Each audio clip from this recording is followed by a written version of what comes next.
Back. Yeah, back again. I think I might actually be slightly early this week. Well, I can't remember what day last week I recorded the podcast.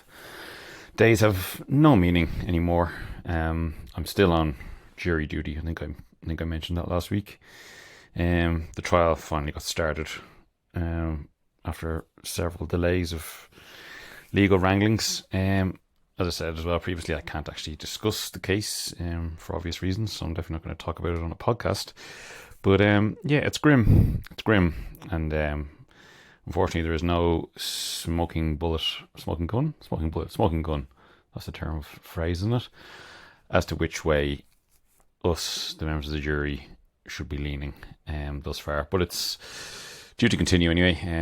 Apparently, we're going to be going for at least until the end of next week. As far as I'm aware, all of the Irish court and legal services, whatever the correct terminology is, they all go on their summer break as of the 1st of August. So, yeah, that's you don't care about any of that. It's got nothing to do with cars, other than no. Oh, well, no. Is this interesting? Outside the courthouse there today, there was an Ionic 5, which I personally think is one of the cooler electric vehicles on sale at the moment. Certainly for the common man, if you take away stuff like Porsche Taycans and such. Although I'm not clued in as to how much an Ionic 5 costs. Probably pretty expensive because everything's expensive these days. But anyway, people only buy them on PCP. I'm totally getting off topic. Yeah, there was an Ionic 5 Garda car, but fully panded up, a marked Garda car, if you will, which I thought was kind of cool. I don't know if that's news. I'm sure people have seen them before. Anyway, enough of that crap. Let's get on to the cars. And I suppose the most prominent thing really that's happened since I last spoke to you was the Goodwood Festival of Speed, or FOSS, as I've heard a few people refer to it as, which is terrible. When did abbreviations? It's a very American thing. Making abbreviations of words and then making the abbreviation a word. I've heard it's something I didn't know of or hear up until maybe like 6 or 7 years ago, but the World Endurance Championship, people referring to it as WEC, which is also terrible. I'm getting off topic again. The Goodwood Festival of Speed, we will refer to it as the Festival of Speed, not FOSS. Happened at the weekend. Well, I think it initially starts on a Wednesday, and then I don't think it's open to the public on Wednesday, and then it goes Thursday up until Sunday. Although Saturday's events were called off this year due to high winds. They didn't want people's gazebos flying around killing people. And apparently it's the first time in the history, barring COVID, that any of the Festival of Speed has been called off. And this being the 30th anniversary of the Festival of Speed. I would like to attend the Festival of Speed one year. I keep telling myself I'm going to do it, and then long finger it, and all the good tickets get sold out. So maybe I'll consider it next year. I think I actually did sign up for ticket alerts. But if I could only pick one of the Goodwood events, I'd take the Revival over the Festival of Speed any day, because it's proper competitive racing in old racing cars, and old racing cars, I think we all can agree, are much more of a spectacle than modern racing cars. For one reason, well, there's two reasons, but one of the main reasons is they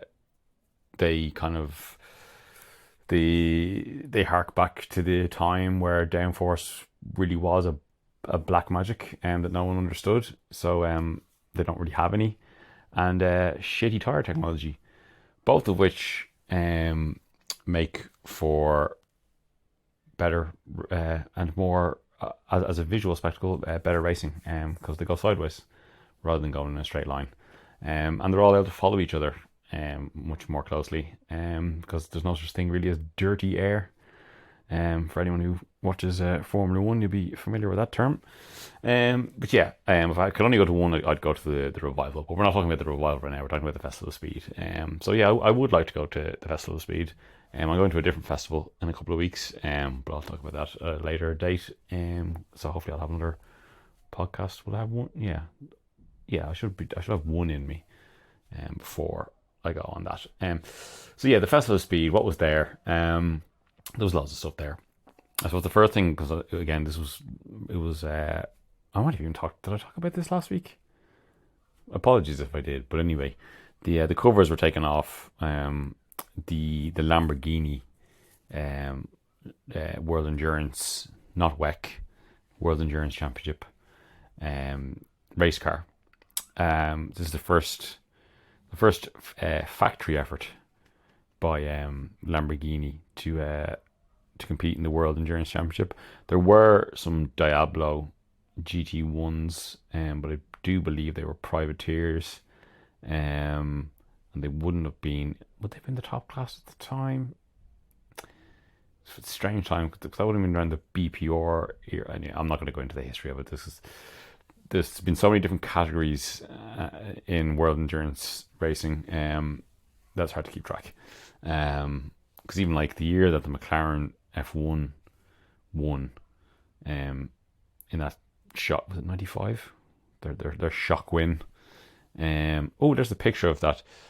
Something I referred to before when I got pulled over by a guard a couple of months ago. When was it? It definitely wasn't June. That's today's day, isn't it? No, June 19th? No. Anyway, yeah, I got pulled over by a guard for no reason. And he gave me an ear bending again for no reason. And I have a screen grab of him from the dash cam. Just popped up on my monitor there in the background. Sorry, off topic. Yeah, so the Lamborghini it's an LMDH car, so they're going down the route. There's two. So the hypercar class, which is now the top class in World Endurance Championship.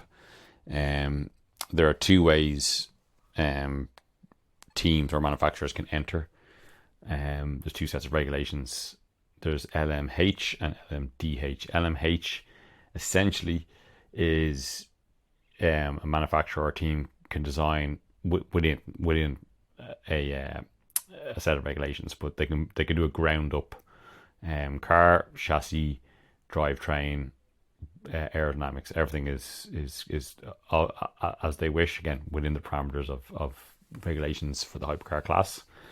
And the other option is LMDH, which is it's not a ground up design. You have to use a spec chassis, and I think the chassis are by Dallara, Orica.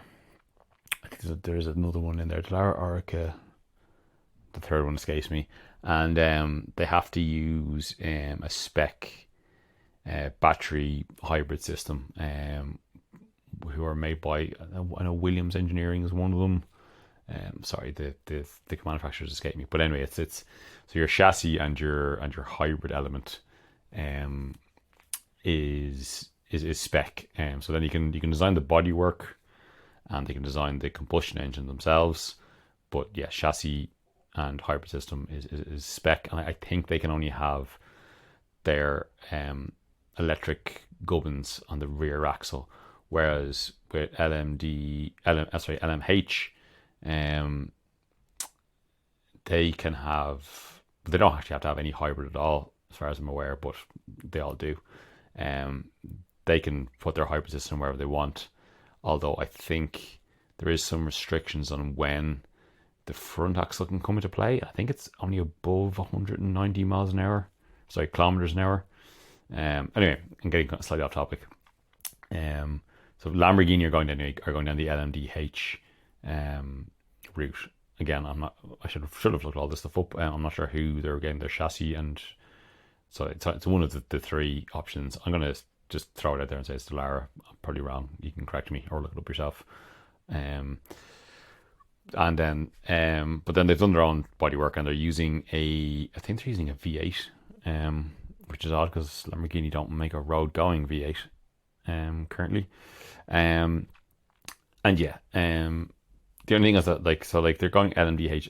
So far, it seems in the World Endurance Championship that the LMH option, so the ground up, do it yourself job, definitely seems to be the more competitive way. Toyota have been dominating in this new hypercar era, basically because they've been in there. They never stopped competing in the World Endurance Championship. In the old, what did they call the old Formula prototypes? Oh, there was a name to it. Let's not go bogged down on that. But anyway, when they made the switch to the hypercar formula, Toyota were there from the get go. It's only it's only this year actually. Some of their competitors have started coming in. Ferrari, Peugeot, etc., etc. There's a few. They've been dominating mostly, but even then, like Le Mans, again, we won't get into the details of balance of performance, etc. Ferrari again, they've gone down the LMH route, designing their own car. They've been quite competitive. They've just been behind Toyota most of the races. They've won Le Mans. Peugeot again, who are LMH, designed their own car. They've gone quite bold. They've using underfloor aerodynamics way more than anyone else to forego a rear wing. And I'm getting too bogged down in details here. The LMH definitely seems to be the more competitive option, because if you take one of the most glaring reasons for that, though, I'm saying this is like if you look at Porsche have gone down LMDH. Now also as well, like it's not any of the Porsches technically aren't factory cars. So like there's the closest one to the factory car is run by Iota or Jota, whichever you prefer. But again, they're using spec chassis, spec hybrid gubbins, which seems odd. I'm surprised Porsche went down that route, because Porsche have obviously a lot of electric vehicles currently available, and there'll be more coming on song. Like more on that in a moment. That they're not using their own technology, using this as a as a tradition, using motorsport as the test bed to trickle down into road cars, or also use it as a platform to promote their technologies on a global scale. But but like the Porsche, again, also I was going to say there's a Hertz Porsche car, again, a customer car. But anyway, none of the Porsche LMDH cars have been particularly competitive so far. I'm getting a bit bogged down now. What I was going to say, Festival Speed, Lamborghini are anywhere going down this LMDH route. Funky looking car.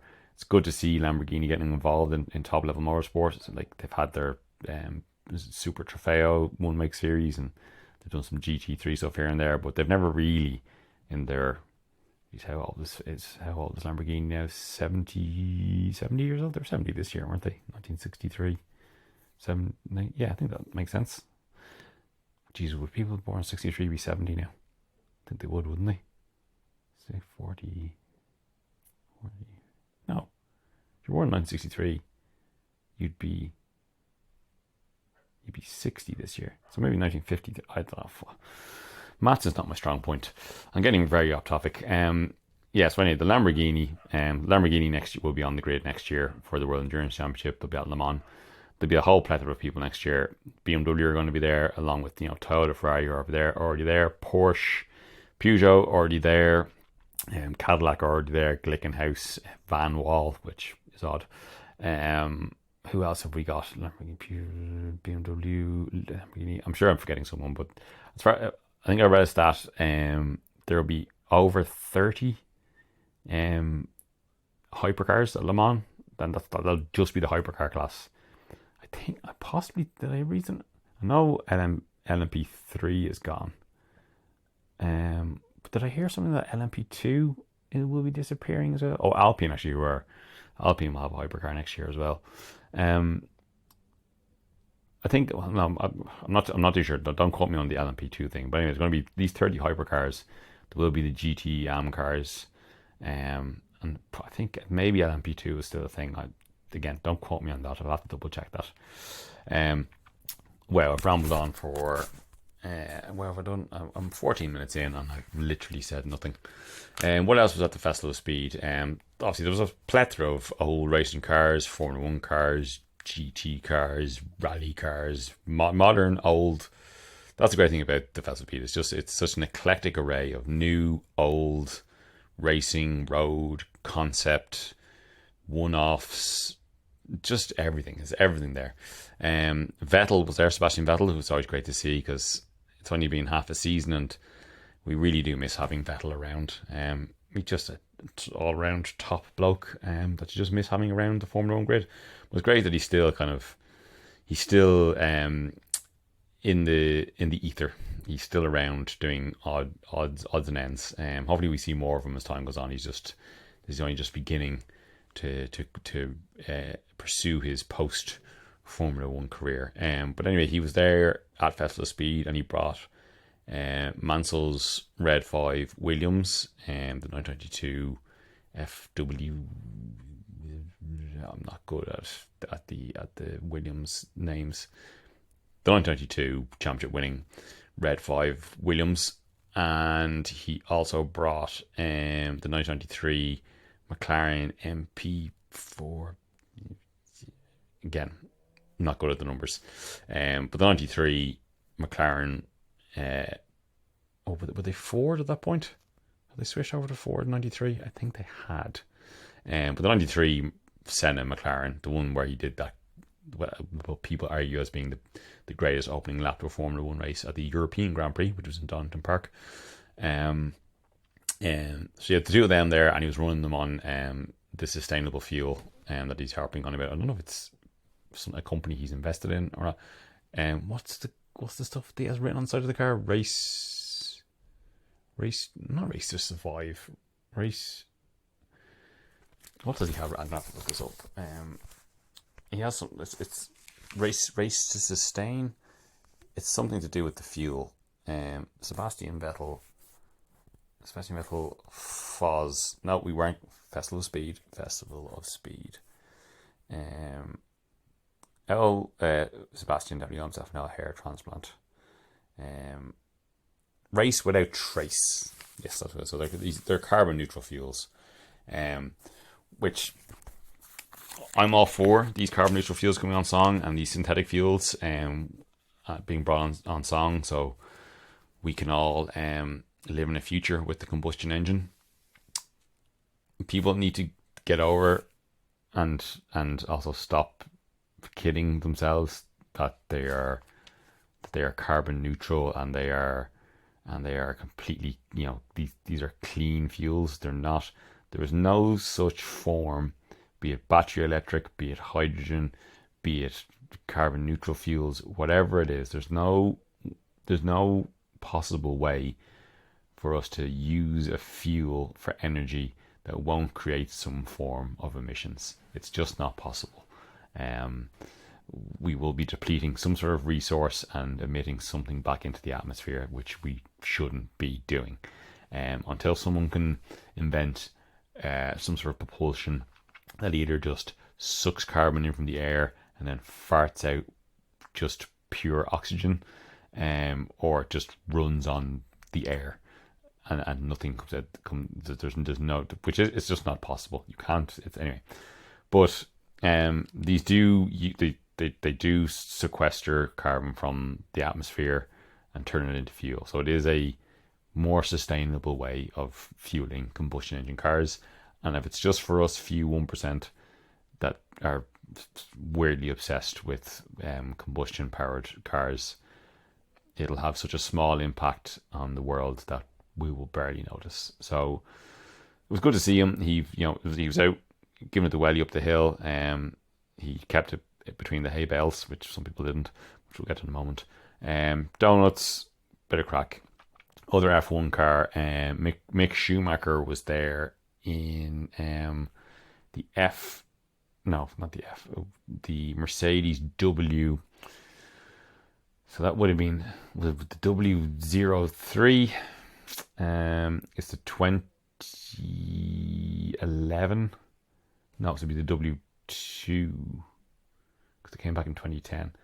Again, anyway, the 2011 Mercedes Formula 1 car that his old lad would have driven, and he went up the hill in it, wearing his dad's red, the Mercedes helmet that he would have had at the time. It may as well have been Schumacher Senior in the car. I learned a tidbit actually. Mick, who told me? I always assumed that Mick Schumacher was Mick Schumacher because Mick being short for Michael, and they just called him Mick because they didn't want to have Michael and Michael, or Michael Junior. But someone told me it's because there's some other reason why he's called Mick. And now I can't remember. God damn it. Someone... Mick. What was it? There's a connection there. There was someone... Fuck. That's going to annoy me now. If I remember, I'll come back to that. But Mick is called Mick for some other reason. Not because his dad's name was Michael. He went up in the Mercedes. Slightly cringe moment. I'm sure the British attendees, and it being a kind of aristocratic British event, were all for this, but I find it a little bit cringe. A German driver in technically a German car, it's badged Mercedes, but it's built in England. He pulled up, at the kind of right in front of the house, the kind of main spectator area where they do the dance and stuff, and he stopped, and there must have been a button on the steering wheel that allowed the engine map to basically the revs rang out to the theme of God Save the King, whatever. Speaking of smashes, so someone who is yet to be named, I'm sure you can find out who it is, I just haven't looked it up, was going up the hill in the prototype for the Hyundai Ioniq 6N. So we've seen the Ioniq 5N, which I'll get back to again in a minute. In the 6N, and Molecombe, which is the most infamous corner on that Goodwood Hill, which seems to catch people out, went straight on, and I mean obliterated, like 3 deep worth of hay bales, and they are heavy, thick hay bales, which is, again, look, I'm not being a naysayer here to electric vehicles, but there's no denying they have a lot of mass, and this car wouldn't have been going at 1,000,000 miles an hour at that point in the track, but my God, did it destroy those hay bales. No one was hurt, but the car was a little bit worse for wear, and it wasn't seen again for the rest of the weekend. There was a few incidents. Someone going up the hill in a Porsche GT1 had a little bit of a small snap of oversteer that they corrected, and the back end hit the hay bales and they took off the rear wing. And then there was that other, I assumed it was a Jag Mark II. Now Ben Collins? Ben Collins is the Stig, isn't it? The guy used to present the Formula 1 on the BBC. Is it Ben Collins, F1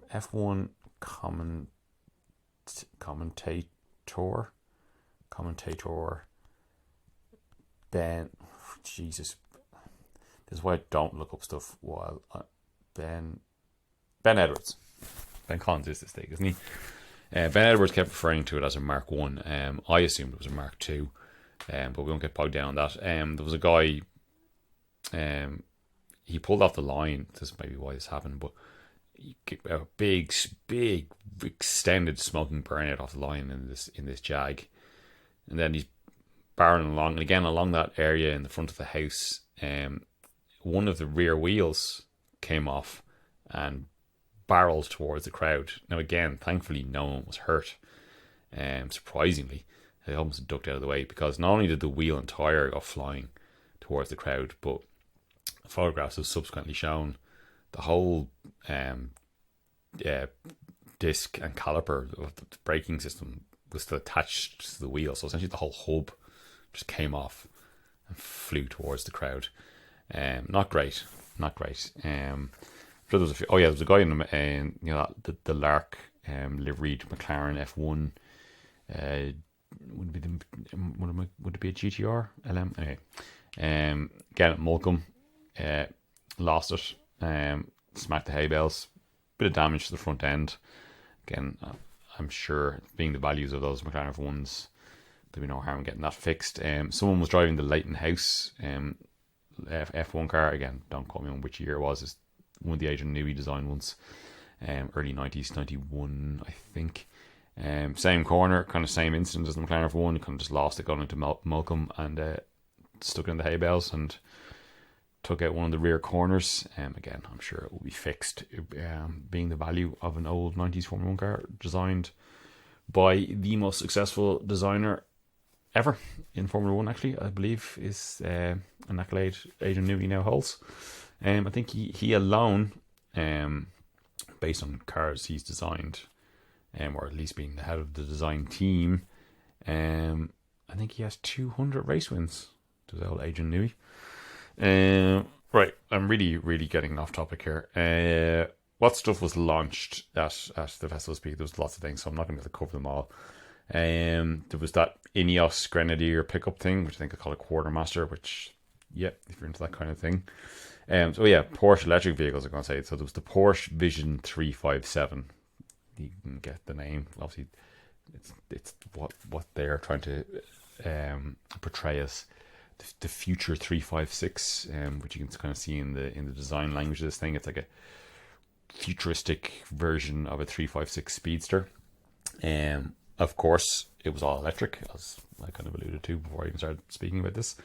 It's got the running gear from that electric 718 Cayman GT4 e-performance thing, which we saw last year.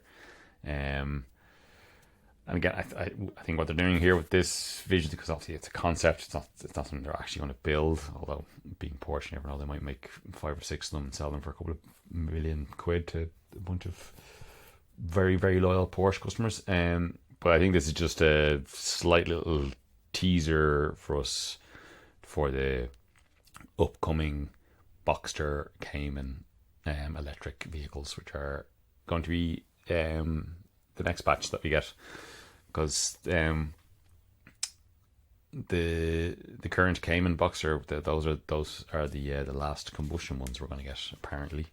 But there very much will be, if not exclusively, there will be an electric version of both of those when the current ones go out of production, which is not that far away.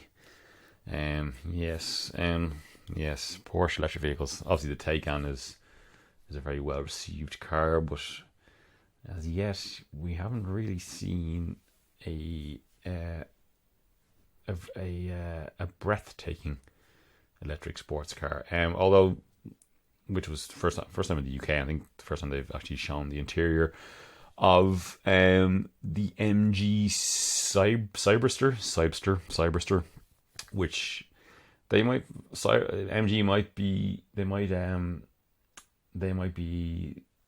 ahead of the game compared to most, because they're saying that will be on sale, it being a 2-seater sports car, that will be on sale by next summer.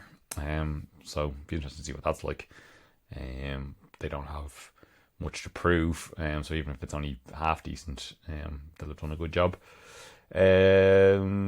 There was an aerial Atom, a new aerial Atom, the Atom 4R. So the current Atom is the Atom 4 because it's the 4th generation. The 4R is like, so it's the Atom Ore, which they've done ores before, just they're spiced up atoms. Atoms, turn out your pockets. Look at it, atoms. Simpsons reference there. So it's the Civic Type Ore engine still, but it's been turned up to 400 horsepower. In a car which I'm not sure what the weight is, but it's not much. So it probably equates to about fucking circa 700 horsepower per ton. So it's got like F1 style front wing and rear wing. It'll be batshit crazy. You can't help but love the Atom. If I was if I had the means to have something that was very, very much just a toy, I'd consider an Atom. Another British sports car, this time similar to MG, a revived British sports car, that's going to be electric powered. A name I don't think anyone expected to return, but it's a Triumph, and it's called the Triumph TR25. I don't really know what the 25 refers to. Is it 25 years since there last was a Triumph? Surely it's been more than that. Anyway, BMW own the rights to the Triumph name. They have done for many a moon. I think they took it on when they scooped up all sorts of stuff, Rover, Rolls Royce, etc. There's a sweep of old British marques. So it's a one-off concept thing. It's kind of a, I'm not sure if it's a one-seater or a two-seater, because it has a kind of a tonneau cover over one side. So maybe you can. Anyway, it's an electric sport. It looks funky. Must say. Whether it's ever going to be a production thing, I have no idea. It's BMW have allowed a third party to use the name essentially. It's made by some small coach building EV startup. Again, I should have researched this more. But BMW have allowed to use the Triumph name and the TR name, and it uses BMW i3S running gear and batteries, etc. So yeah, it's a funky looking thing. Check it out. Another electric sports car that was there, which I actually did mention in the last podcast, but I didn't realize it was going to be at the Festival Speed. The AIM. Do I still have my notes from last time? I don't think I do. AIM EV0, what do I call it? It's a lovely little thing designed by the guy he was one of the designers for Nissan during the period of like the Nissan Cube. He designed the R35 Nissan GTR. Said that last week. But the AIM, again, I might be getting the name wrong, but the AIM EV when it was there, it's very lovely. It's a pretty looking thing. Again, if this company AIM, they are a motorsport company in Japan, mostly doing combustion engines, fettled production versions of Hondas and stuff like that. But anyway, they've designed their own electric motors and batteries, so you'd have to assume that this will be put into production. Concept so far, good looking thing. Check it out. I mentioned it before. I shouldn't really be talking about it now. Other stuff. The Lamborghini Revuelto was there for people to look at. The Spectra, the Rolls Royce thing, stuff that we already all know about. The Ioniq 5N was there, which was launched before the Festival of Speed. Which I think with a boost mode or something, it's going to have 650 horsepower. And the Ioniq 5N, which is the sporty version of the Hyundai Ioniq 5, which is a lot of power. For people have been referring to it as a hot hatch and the first electric hot hatch.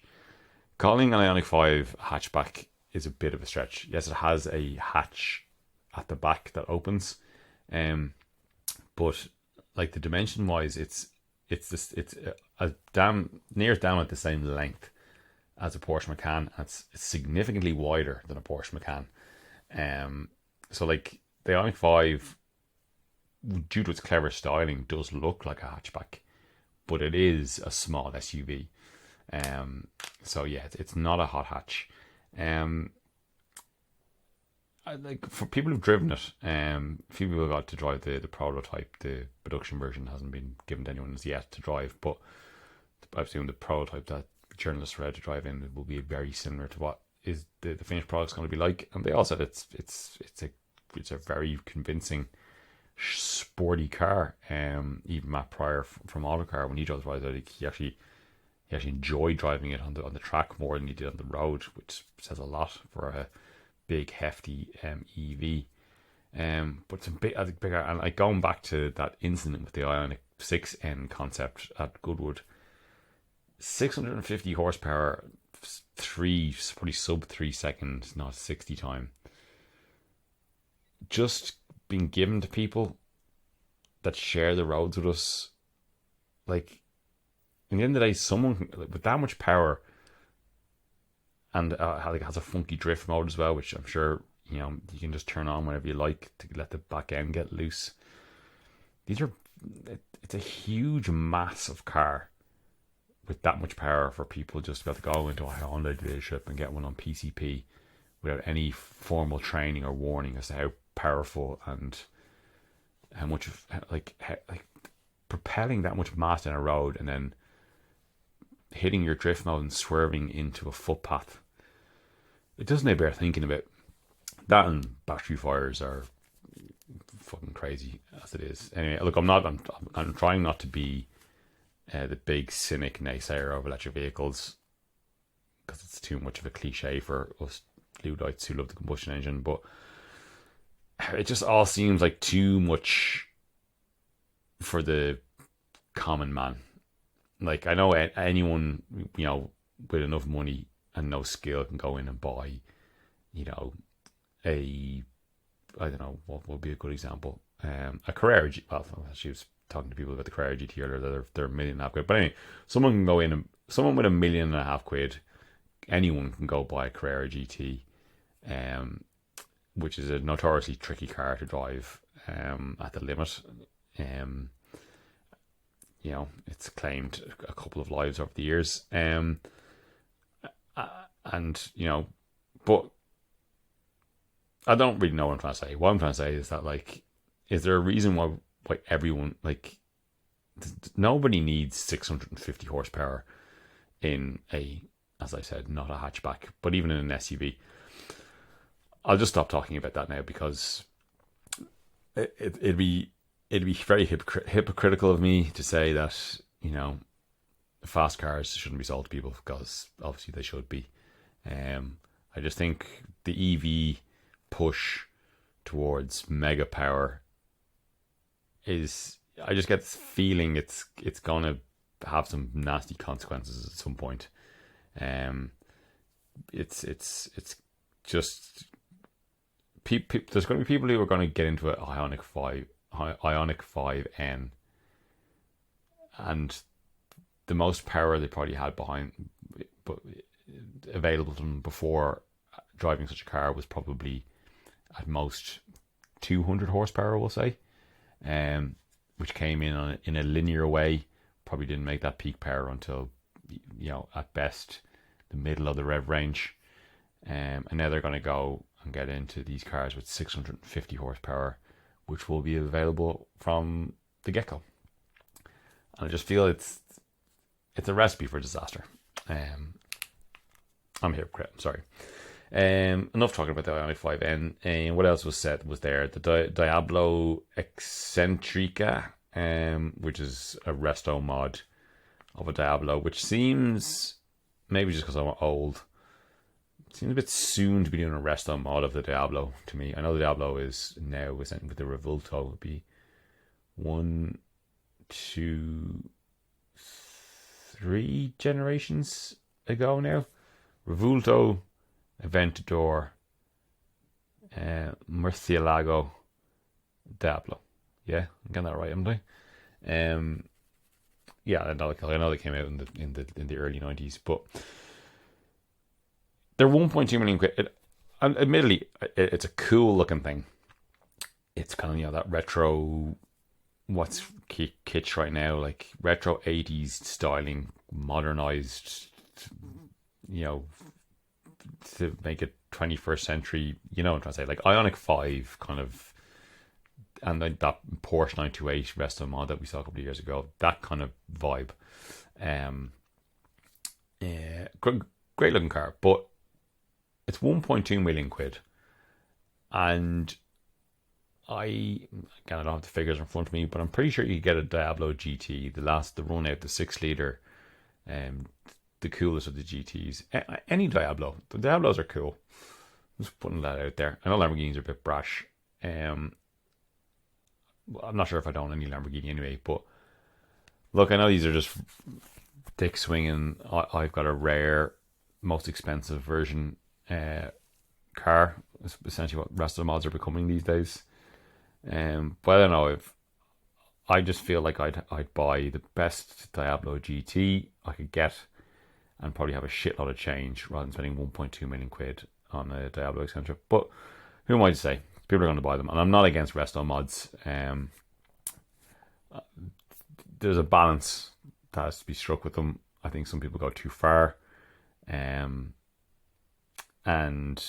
again, as I think some of them are now on the verge of just becoming, I've got the most expensive, rarest version of something, but I don't really, because it's not an original. It's like one of those like really expensive diamonds that aren't real diamonds. Whatever. I'm going off topic again. I'll start wrapping this up pretty soon, because how long have I been rambling on? And I've really said nothing as usual. I'm 40 minutes in, for fuck's sake. Someday, at some point, the quality of these will improve, I promise. What else was at Festival of Speed that I haven't talked about yet? I suppose the last thing I'll talk about is the Solus GT, the McLaren Solus GT, which was the fastest thing up the hill. The McMurtry, for some reason, the Spearling, is it McMurtry Spearling, or is it the Spearling? No, it's the McMurtry Spearling. The electric suction thing. You're all aware of it. The thing that went up the hill last year, and I think it did a run of, I think it was 38 seconds, which is batshit crazy. It wasn't allowed to do a time run this year, I think, as far as I'm aware. It was there, but just pure demo run, smoking up its tires and stuff. So anyway, it wasn't in the running for the shootout for the fastest time up the hill. But the car that did get the fast time up the hill this year was the McLaren Solus GT. If you're not aware of that, so the Vision Gran Turismo, where manufacturers make these hypothetical cars for Gran Turismo. Well, then they turn around and decide to make a real one. Now, the one in the game is actually a V8. The one that they've built for real, they're not making many of them. Again, it's a ridiculously priced track only car for the 0.1%. But it's a cool thing. It's a fighter jet cockpit, inboard suspension, F1 style, single seater aero jazzery track car. But instead of the V8 in the game, they decided to stick in a 5.2 litre V10, which sounds absolutely glorious. Don't know where the V10 came from, because again, McLaren don't make a V10, although technically McLaren do design their own engines, I think, but Ricardo build them, or it could be the other way around. I'm not sure. I'm not sure where that V10 came from. I should look that up. But anyway, it was the fastest thing up the hill. I think it did it in 45 seconds, which is 7 seconds slower than the McMurtry did it last year, which is a lot in what is a very short track. But they'll flag way for combustion engines, even if they are 7 seconds slower than an electric car. But that McMurtry, most of its speed is from the fact that it's essentially stuck to the ground. I'll stop talking about Festival of Speed now. Yes, it is the Festival of Speed. A bit of news I've just come across before I start recording is Jaguar Land Rover.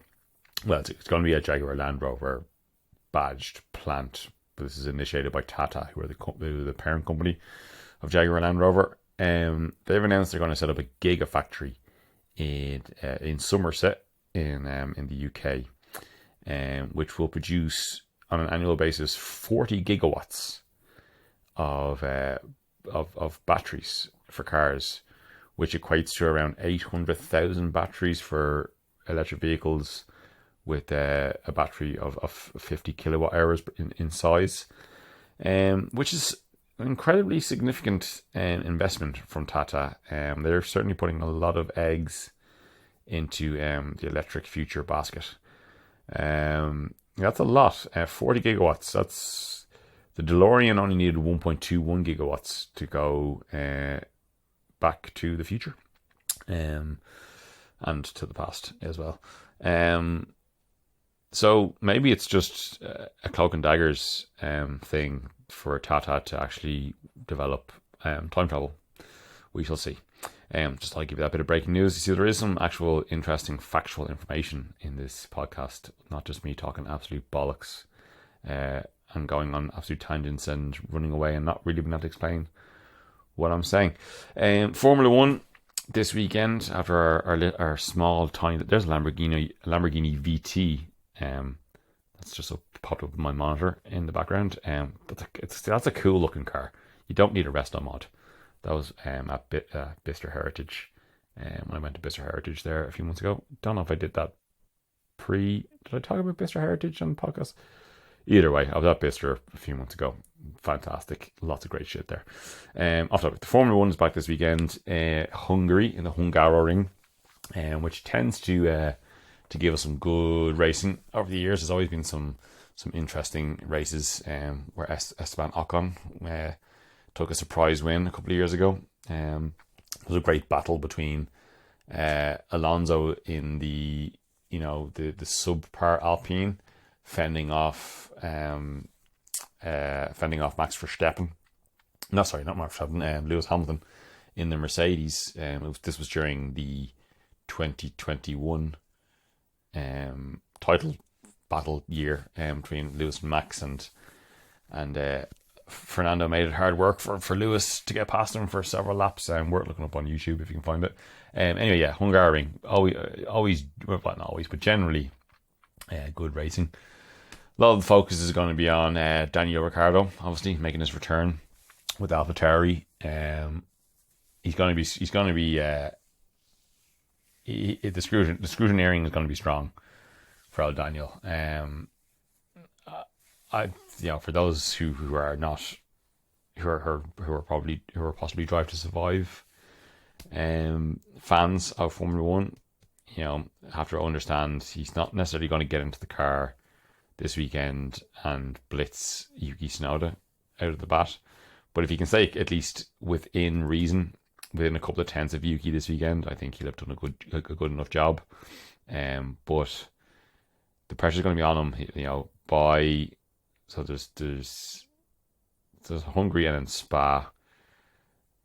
Those two races, I wouldn't expect loads of things from him. Just to at least stay in touch with Yuki. Now, if he beats Yuki, it would be even greater achievement by Daniel. But if you can just stay in close contention with Yuki, then have the summer break to sit in the simulator. Although they do have to shut down for 2 weeks. I think it's mandatory shutdown for 2 weeks. But then I think there's at least a week then. I think it's a 3-week gap for summer break. So if you can come back after summer break and make inroads and beat Yuki, that'll be all he needs to achieve is to comprehensive, not even comprehensive, but at least he needs to see out the year comfortably ahead of Yuki for this to be a success for Daniel, because that McLaren stint really did damage his what's the fucking word I'm looking for, his reputation. But if he can come back strong, it could be a nice phoenix from the ashes story. But yeah, that's what's going to mainly be the focus, I think, this weekend, Hungaroring. I'm going to make a bold claim and say it's going to be the one weekend where Red Bull possibly maybe have a little bit of a doozy, because they're bringing in one thing that they're like, because no one's probably talked about this because it's all been Daniel Ricciardo for the last week. This weekend they're going to be trialing a new fucking qualifying format because they can't stop meddling. But basically it's so for Q1 they have to use the hard compound tire. Q2 they have to use the medium, and then Q3 they have to use the soft. If there is an Achilles heel in the Red Bull, which there really isn't, but one of the things it's not quite as good at compared to some of the other cars is it doesn't quite get temperature into its tires as quick as some of the other ones. So in Q1 and Q2, some other cars might have a slight advantage by being out on those harder tires. Like, for example, the McLaren was great on the hard tire when everyone else was on softs at the British Grand Prix the weekend before last. Now, look, probably in the end of the day, Max will probably be on pole position and he'll run away with it. But I'm just going to make a bold claim and say this is the weekend where Fernando Alonso takes his first win in several years, because Max will have a bogey lap in Q2 and will start 15th, and because it's not the easiest track to overtake in, he'll make it to the podium, but he won't be able to quite catch. He'll catch Fernando, but Fernando will use his classic defending to keep Max behind him in the last 3 laps of the race, and it'll be a glorious Fernando Alonso on the top step, Max Verstappen second, and Logan Sargent will be third. Obviously, that's all going to be completely wrong and a fairy tale. I'm just having some wishful thinking. So yeah, I look forward to watching some Formula One this weekend. There was no Formula One weekend just gone, although Wimbledon was on. Wasn't that exciting? The men's final at Wimbledon, a five set game. I'm not going to talk about tennis. If you didn't watch it, shame on you. If you did watch it, you'll realize and have shared the tension and drama that was that men's final. It was very interesting. Yeah, I haven't, as I promised at the start of the year, I was going to keep my finger on the pulse of most of the motorsport, the high level motorsport. I just haven't been able to. I don't know how people do it. Like I have a very empty life. Sorry, it sounds so depressing, but I work Monday to Friday. I don't have any children, but I don't know where people find the time. I don't have enough time to do it all. So I don't know. I think that's why you have to become a motorsport journalist, because it's your job to pay attention to all these things. So yeah, I haven't keeping up to date with the MotoGP. I've tried to keep my finger on the pulse with WRC, but being a diehard Formula One fan, it's the Formula One that I have most of my eyes on, which is a shame because a lot of other motorsports are actually better than Formula One. It's just F1 happens to be the biggest and most prolific, yeah, it's where our eyeballs are focused on. I'm going to start wrapping this up now because it's been, again, utterly bollocks, and I've been going for now 52 minutes. I think I rambled on for over an hour last week, so I'm going to at least try and keep this one under the hour. So as is tradition, I'm going to round up with my classified find of the week. This is up on Done Deal. It's a 1991 Volkswagen Golf. Bear with me. I know some people think Golfs are just too cliche and boring. But sorry, I've got a hay fever, hence the sniffling. It's a 1.3 Golf CL 991. I think I haven't got the miles right down here, but I think it's like 109,000 miles, which is low considering the age. Immaculate condition. It says it comes with a boatload of spares. It's NCT'd, which NCT'd till April next year. It's got €56 road tax on it. Absolutely immaculate. Now the asking price is $4,500, which some people are going to go, that's quite a lot of money for a pretty rudimentary old Golf. It does say he's open to reasonable offers. Tig is the name on the ad. I think it's in Cork. Open to reasonable offers. So there probably is some wiggle room there.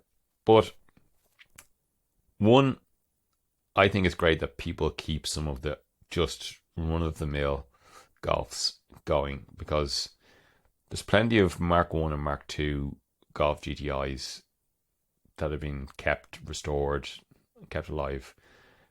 Whereas these Boggo ones have, there's been less love for them and they've started to disappear. So love them or hate them, though, the Golf obviously is a very iconic every man car of the last 50 years. And also Volkswagen are soon to get rid of the Golf name, and I think when that happens, the love for old Golfs is only going to increase. And again, whether you love them or hate them, the Volkswagen scene and old Volkswagens especially, and especially old Golfs, it's a big scene. There's a lot of passionate people out there in the VW world. So I think if you get that CL Golf 1.3, completely bog standard, immaculate condition, for $4,000, I don't think that's a bad place to put your money, because I don't think that's a car that's going to get any cheaper. I think if anything, it'll become an appreciating asset. So that's my classified find of the week. It's a one done deal. 991 Volkswagen Golf. You'll find it pretty quickly. My YouTube channel, not exactly a hidden gem, but if you're not aware of it, if you're an animal lover, with the YouTube channel, you can also get it on Instagram. I'm sure it's probably on TikTok and other places as well, but it's on YouTube. The Dodo. If you're not familiar with the Dodo, get your tissues at the ready. It's these crippling, horrendously treated animals which I don't bear with me here, these stories where these animals are saved and then loved, and you see them recuperate and come back with love and joy. There are these little like 5 to 10 minute long videos of these stories. If you're an animal lover, it will absolutely warm your heart. So yeah, if you're not aware of the dodo, check out the dodo if you love animals. Then my song of the week, again, it's kind of an album because you brought out a new album recently. It's Ben Howard. The song is "Couldn't Make It Up."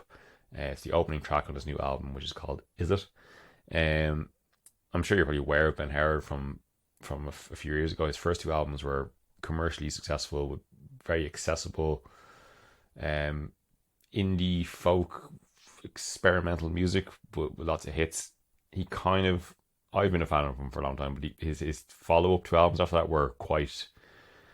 He went down a different musical avenue, which wasn't quite as accessible as the first two, and I enjoyed them, but they weren't as quite commercially and critically acclaimed as the first two. This new one he's come back with, I think, is excellent. Some of the best work he's done in years. I saw him live the night before the album came out. It was brilliant. Anyway, if you want to check out one of the tracks, the first track is "Couldn't Make It Up." If you like that track, you'll probably like the rest of the album. So I'll stop talking now. Yeah, other than the Formula One, I don't think I have any other motoring joys in the upcoming few days.